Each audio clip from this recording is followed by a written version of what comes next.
Welcome to Sridevi channel. ఈరోజు అయితే గరం మసాలా చేస్తున్నాను చూడండి.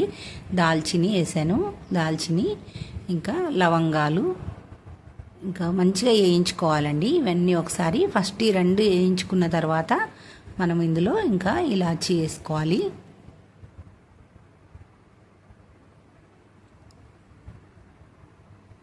ఇవి రెండు బాగా వేగిన తర్వాత ఇదిగోండి కొన్ని మిరియాలు వేసుకోవాలి. అంటే మిరియాలు కొంచెం వేసుకోవాలి, ఘాటుగా కొంచెం మంచిగా ఉంటుంది అన్నట్టు, టేస్టీగా. ఇంకా ఇందులో ఇలాచీ వేసాను.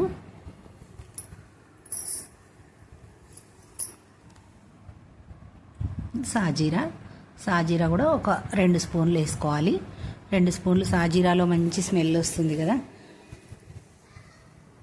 అన్నీ కొంచెం మంచిగా వేయించుకున్న తర్వాత తీసి మనం పక్కకు చల్లారబెట్టుకోవాలి. ఒక దాంట్లో ఒక ప్లేట్లోకి తీసుకొని దీని తర్వాత ఒక నేనైతే పావు కిలో ధనియాలతో మసాలా చేస్తున్నాను. ఈ పావు కిలో ధనియాలని మంచిగా రాళ్ళు లేకుండా చూసుకొని మంచిగా వేయించుకోవాలి. ఇప్పుడు వీటిని దోరగా వేయించుకుందాము. దోరగా వేయించుకోవాలన్నట్టు, నల్లగా కాకూడదు. మాడిపోతే మళ్ళీ గరం మసాలా మొత్తం అనేది బ్లాక్ కలర్గా ఉంటుంది. అందు గురించి దోరగా వేయించుకోవాలి.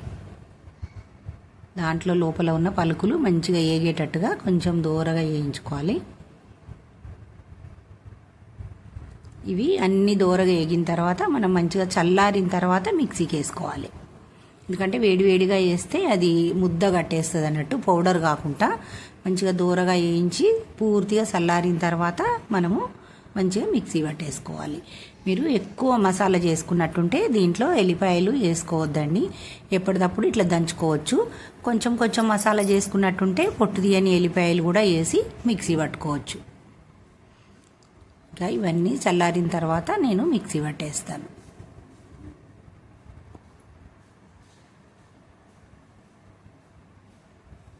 కొంచెం ఫ్యాన్ గాలిలో కూడా మీరు చల్లారబెట్టుకోవచ్చు, తొందరగా చల్లారిపోతుంది.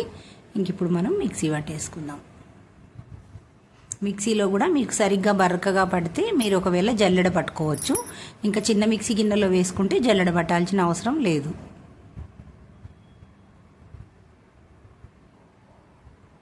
చూసారా ఎంత ఈజీగా మనము మసాలా ఇంట్లోనే తయారు చేసుకోవచ్చు. గరం మసాలాలు ఇంట్లోనే తయారు చేసుకుంటే మనకి ఇష్టం వచ్చిన వస్తువులతోని చేసుకోవచ్చు. అంతేనండి ఈరోజు వీడియో అయితే. ఇంకా వీడియో నచ్చితే లైక్ చేయండి, షేర్ చేయండి, సబ్స్క్రైబ్ చేయడం మర్చిపోకండి. ధన్యవాదములు.